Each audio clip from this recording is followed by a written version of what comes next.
Welcome to module number 19, which continues on from module 18, looking at relationships and how we, as Radical Living Master Coaches, help people navigate the winding roads, dead ends, diversions, roundabouts, rough roads and narrow lanes that everyone encounters in life through relationships. That's because, as we saw in the beginning of module 18, the very purpose of relationships is to take ourselves on a journey that will be full of surprises, upsets, wrong turns, and breakdowns, so that we learn and grow as a consequence, whether we have awakened or not. It's just that the journey is different once we have awakened, but no less challenging in its own way. Perhaps even more so, actually, since in phase 4, we're having to do it consciously, which in turn means that we are fully responsible and accountable for how it turns out. That said, there is one event that occurs at some point along the way that is probably the most frequently the cause of a traumatic break. And that is when one of the partners has an affair and it's discovered. If you're looking for a good niche to cultivate as a specialism, coaching a couple through this challenge is an ideal one, especially if you've had personal experience of it yourself.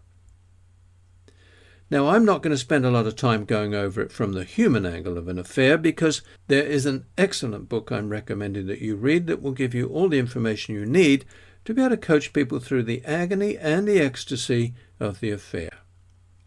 It is called After the Affair, and the subtitle is Healing the Pain and Rebuilding Trust When a Partner Has Been Unfaithful. And it's by Janice Abrams Spring, PhD, with Michael Spring.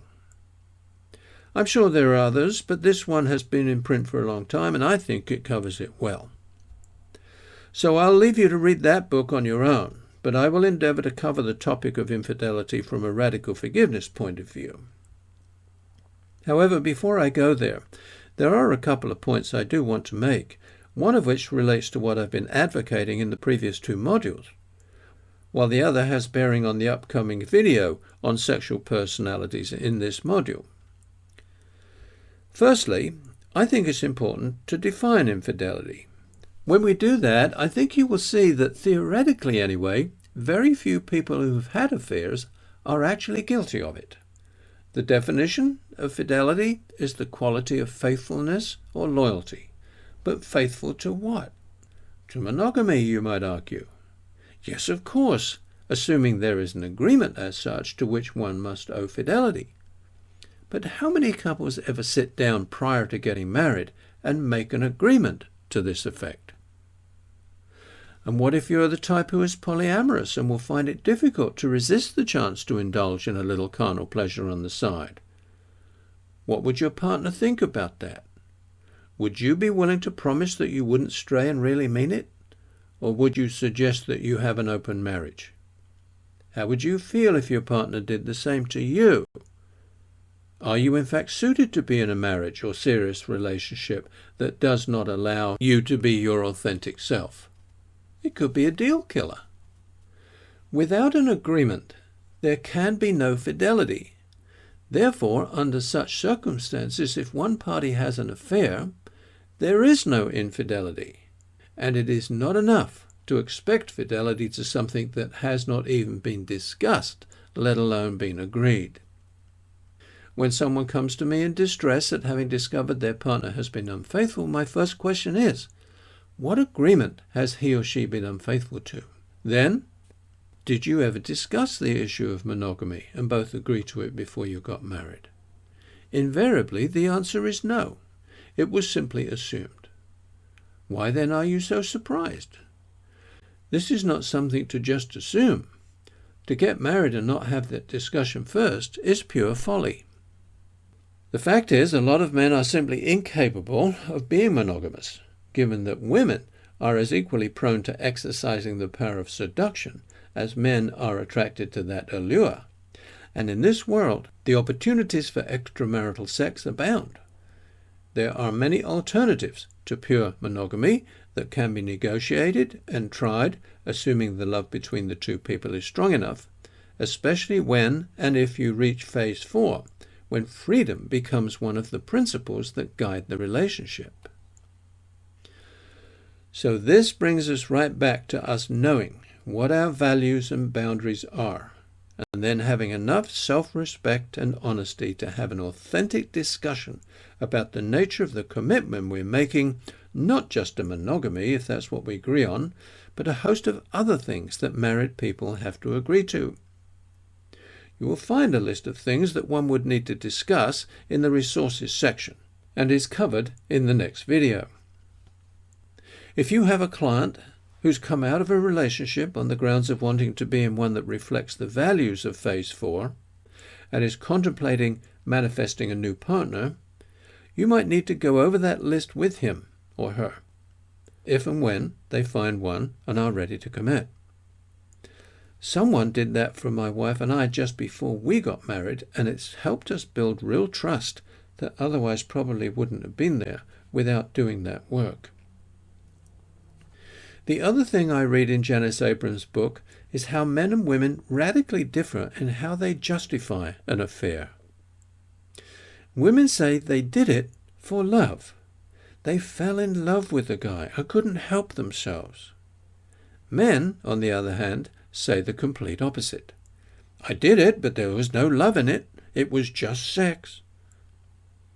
You will see later, when we get to the next video, which deals with understanding your sexual personality, that though that holds true as a generality, it is much more complicated than that. So now let's look at this from the spiritual point of view. We know and appreciate that an affair can play a crucial role in breaking up the marriage, the outcome of which depends on whether one is either at the pre-awakening stage, in which case it can serve the purpose of increasing one's experience of separation and the gathering of karmic units, or after the awakening. And that's when it's likely to provide the opportunities to deepen our capacity to love and to practice being in the radical forgiveness vibration. It can also help us heal our shadow and our deeply held childhood wounds. We have this inbuilt urge to heal those wounds and become whole again, so our higher self sets up situations where they can come to the surface to be dissolved. Because we're so incredibly resistant to looking at our own shadow, our spiritual intelligence finds ways to act out the original wound in a symbolic way. The workplace is an ideal place to act out these dramas, and so is one's marriage. In each case, one has made a commitment which cannot easily be disregarded, ensuring a high degree of drama, sufficient to break down the resistance. The two are often combined, especially where infidelity is concerned. The boss and his secretary, for example. Such dynamics are often displayed by celebrities or people in positions of power. Not that they're any different in this regard to other people, but with them it becomes exposed and talked about. The case of Tiger Woods, the golfer who destroyed his marriage through several affairs with other women, is a good example. No one could understand why a person like him, at the very top of his game, would take such a risk with his marriage and his career, especially given how rich he was and how beautiful his wife was. But that's us trying to make sense of it using mental logic. Our ego always wants to know why and be able to figure it out. However, if we look at it from a more spiritual point of view, we can entertain at least a plausible explanation. We know, for instance, that his father put pressure on him very early in life to become a golfer, the best golfer ever, in fact. Everything else was subservient to that. But suppose that this was not his soul's mission. What part of himself did he repress in order to please his father? Was he acting out his frustration in order to heal it? Was there something else he needed to heal by acting so irresponsibly? We don't know. The tennis star Andre Agassi, in his recently released autobiography, reveals how much his father pushed him from the age of 7 to be the top player in the world, and how much Andre hated the game and all that it entailed because of it. He shows how it led him to act out with drugs and sex in the most extraordinary and strange ways. He got through it and woke up, thank goodness, in no small way due to having met and married Steffi Graf, I believe. The chances are that Tiger had a lot of anger towards his father too, so it may have been a similar situation. I happen to know firsthand someone who was quite famous and highly respected in his professional field. No one would ever imagine he'd be the kind of guy to regularly visit prostitutes, but he did. And it seemed that he could not stop doing it, even though the discovery of it would ruin his reputation and lucrative business overnight. I worked with him and found a deeply repressed memory of his mother playing with him while in the bath as a small child, which had given him erections. It was obvious that he was subconsciously acting out his repressed sexual attraction to his mother, the Oedipus complex, by finding women who were willing to be in a dominant role during sex. He was, in effect, replaying the scene. Fortunately, up until that moment, he had picked women who would remain discreet, so it had not escalated into a disastrous situation like it had with Tiger Woods, but it was teetering on a knife edge nevertheless. Once having discovered what needed to be healed, I had him do a lot of anger work around his mother for sexually abusing him as a baby. Then I started leading him towards the idea, central to radical forgiveness, of course, that his soul had chosen this experience and it was all part of his soul's divine plan. At the human level, we were able to see how what his mother had done to him had actually led him to fulfill his mission to become the kind of professional that he was. That enabled him to forgive her in the traditional sense, but it was only when he really got it that his soul had asked to have that experience, for reasons known only to it, that he truly forgave her at a very deep level, with radical forgiveness. After that, he slowly let go of his need to see prostitutes. He found me by attending one of my one-day workshops. He realized the danger he was in and saw that radical forgiveness might help him before disaster struck. He very wisely hired me to help him find what needed to be healed in him. But unfortunately, most don't, because they don't understand what is happening. Neither do their partners. The only one who perhaps might have done so is Hillary Clinton.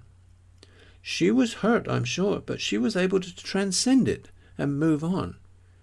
In spite of Bill's public humiliation and shameful persecution by the hypocrites in the Republican Party, many of whom were subsequently found to be doing much to the same thing, the two of them seem to have a marriage that works. They are a good model for how to revive a failing marriage. We don't know why people sabotage themselves like this because we're not privy to their divine plan, any more than we are to our own. But celebrities do seem bent on taking it to the point where they get exposed and subsequently shamed. Perhaps they do it in order to get back in touch with the original shame that lay behind their need to act it out, but with a subconscious intention to heal it once and for all. These people are not perverts or weirdos, they're just human beings with wounds that are coming up for healing. Their higher selves don't understand and don't care that doing this healing work is bad for their career or the institution they work for.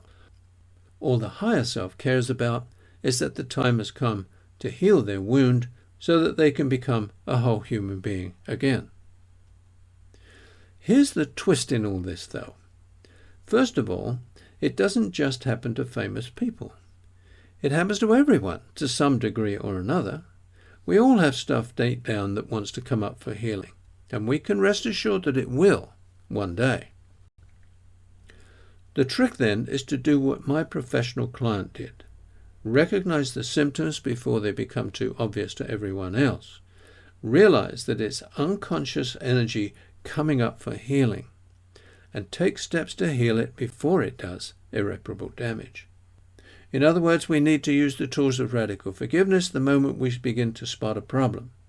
Then we can begin taking back what we have projected onto others, which is how you know what you hate in yourself. The principle being that what you find objectionable in another is what you hate in yourself. So look at how you're acting out and see if you can find what the acting out is symbolizing and do the radical forgiveness work around that. Looking back with radical forgiveness in mind, you will begin to realize that it had to happen and that the other people involved in the situation had to do what they did in order to support your healing process. You will see that their souls volunteered to play the roles they did for you, Just as Tiger's father, his wife, and all his girlfriends were players in his drama, the people acting out your soul script are all part of the plan, and no one has made any mistakes. It also works the other way round, of course. This is where the person we identify as the villain acts something out for someone else's healing, usually the one we perceive as being the victim. The best recent example involving someone very famous is the case of the U.S. Senator John Edwards. He was found to have been involved in a very lurid affair with one of his staffers, even while running for President of the United States, and while his wife Elizabeth was battling with and dying from cancer. Since it is such a great example of how this works, I wrote an article about this and included it in the book 25 Practical Uses for Radical Forgiveness. I would like you to find it in the book, read and understand it. As we now know, his wife Elizabeth did die, and John was further shamed when it came out that he'd had fathered a baby with the other woman, even after vehemently denying it on TV many times. Clearly, he had a lot of his own shadow stuff to heal as well, besides doing it so that Elizabeth could heal hers before she died. So the point here is that you, as a master coach, can approach the issue of infidelity where one of them has had an affair. You will be able to approach it from both the practical psychological approach and the spiritual one. I'm not saying it's easy for people to forgive things like an affair, but if you can at least get your client to have a sense that there was or is more to it than meets the eye, they might stop relating to it so much as a victim and begin to take it less personally. They might even get it, that it served a divine purpose, and therefore, at the spiritual level at least, nothing wrong happened.